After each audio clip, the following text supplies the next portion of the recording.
Praise the Lord. மத்தேயு எழுதின சுவிசேஷம் 5ஆம் அதிகாரம் 16ஆம் வசனத்தை நாம் வாசிக்கும் பொழுது, இவ்விதமாய் மனுஷர் உங்கள் நற்கிரியைகளை கண்டு பரலோகத்தில் இருக்கிற உங்கள் பிதாவை மகிமைப்படுத்தும்படி உங்கள் வெளிச்சம் அவர்கள் முன்பாக பிரகாசிக்க கடவது என்று சொல்லி நாம் வாசிக்கிறோம். பிரியமானவர்களே, இயேசு கிறிஸ்து அவருடைய மலை பிரசங்கத்திலே அவர் சொன்ன மிக முக்கியமான காரியம் பாருங்க. நாம் இந்த உலகத்திற்கு வெளிச்சமாய் இருக்கிறோம்.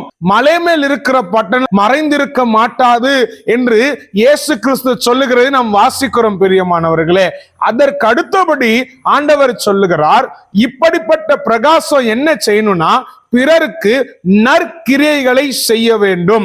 நற்கிரியை செய்யணும் அப்படின்னா என்ன அர்த்தம்?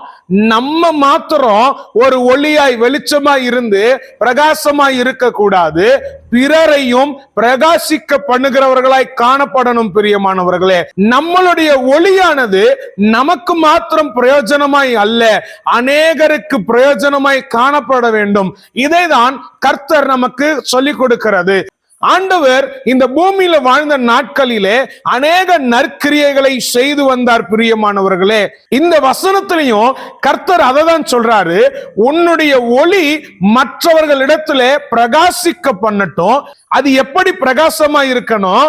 நற்கிரியைகளை பிறருக்கு செய்து உன் நிமித்தம் பிதாவின் நாமம் மகிமைக்கென்று என்று கர்த்தர் சொல்லுகிறார். பிரியமானவர்களே, நம்மை கொண்டு கர்த்தருடைய நாமம் மகிமைப்பட வேண்டும். பிரியமானவர்களே, நற்கிரியைகளை நாம் செய்யும் பொழுது கர்த்தர் நம் நிமித்தம் மகிமைப்படுகிறார்.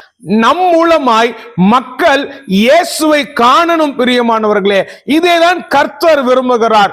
நாம் பெயர் கிறிஸ்தவர்களாய் அல்ல, அதாவது எல்லாவற்றையும் நான் செய்வேன் ஆனால் நற்கிரியை என்னிலே வெளிப்படாது அப்படின்னு இருந்தோமே என்றால் நம் நிமித்தம் கிறிஸ்துவை மக்கள் பார்க்க முடியாது. சும்மா பேருக்கு வேணா இவன் சர்ச்சுக்கு போறவன், இவன் கிறிஸ்தவன் சொல்லலாம். அப்போஸ்தலர் நடபடிகள் 10ஆம் அதிகாரத்துல கொர்நேலியு என்ற மனுஷரை குறித்து நாம் பார்க்கிறோமே. அவர் இருந்த ஊரோ செசரியா பட்டணம். அந்த பட்டணத்துல அவர் இத்தாலிய பட்டாளத்துக்கு ஒரு 100க்கு அதிபதியாய் காணப்பட்டார். அவ்வளவு உயர்ந்த இடத்துல இருந்தாலும் அவர் தேவனுடைய பார்வைக்கு நலமானதை செய்தார். பிரியமானவர்களே, அவர் மாத்திரமல்ல, அவருடைய குடும்பத்தினர்கள் ஒவ்வொருவரையும் ஆண்டவரோடு நெருக்கமாய் வைத்திருந்தார். எந்த நேரமும் ஜெபத்திலே இருப்பாரா. அதே போல அவர் எல்லாருக்கும் உதவி செய்கிற ஒரு கரமாய் காணப்பட்டார். பிரியமானவர்களே, நற்கிரியைகள் அவரிடத்திலிருந்து வெளிப்பட்டது. அப்படி வெளிப்பட்டதுனால தேவனுடைய தூதனே கொர்நேலியு கிட்ட வந்து என்ன சொல்றாரு? நீ செய்த ஒவ்வொரு காரியங்களையும் பரலோகம் பார்த்தது என்று சொல்லுகிறது நாம் வாசிக்கிறோம். பிரியமானவர்களே, அதன் நிமித்தம் அன்றைக்கு கொர்நேலியுடைய வீட்டுல ஒரு எழுப்புதலை நாம் பார்க்க முடிந்தது. இன்றைக்கு நாம் எழுப்புதலுக்காக விண்ணப்பம் செய்கிறோம், எழுப்புதலுக்காக நாம் ஜெபிக்கிறோம், எழுப்புதலுக்காக ஆண்டவரிடத்தில் மன்றாடுகிறோம். ஆனால் எழுப்புதலுக்காக நாம் நற்கிரியை செய்கிறோமா என்று கேட்டால் இது அநேகர் செய்வதில்லையே. நாம் சற்று சிந்தித்து பார்ப்போமே. நாம் எந்த அளவுக்கு ஜெபம் பண்ணுகிறோமோ அந்த அளவுக்கு நாம் நற்கிரியைகளையும் செய்ய வேண்டும். பிரியமானவர்களே, உங்க சபையில யாராவது ஒருத்தவங்க கஷ்டப்படுறவங்க இருக்காங்களா? அவங்களுக்கு உதவி செய்யலாமே.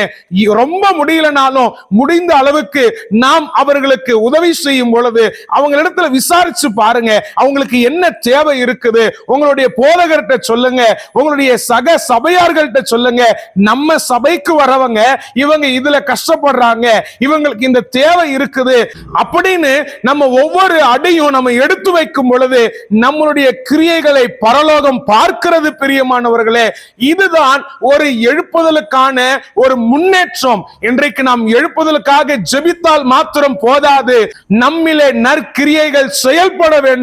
அது நிமித்தம் கிறிஸ்துவை நம் மூலமாய் மக்கள் பார்க்க வேண்டும். பிரியமானவர்களே, இன்றைக்கு சபை என்றால் நாம் எப்படி இருக்கிறோம்? நாம ஆசீர்வாதமா இருக்கணும், என் குடும்பம் ஆசீர்வாதமா இருக்கணும், கர்த்தர் என்னை ஆசீர்வதிக்கணும். அப்படி அல்ல, அப்படி அல்ல.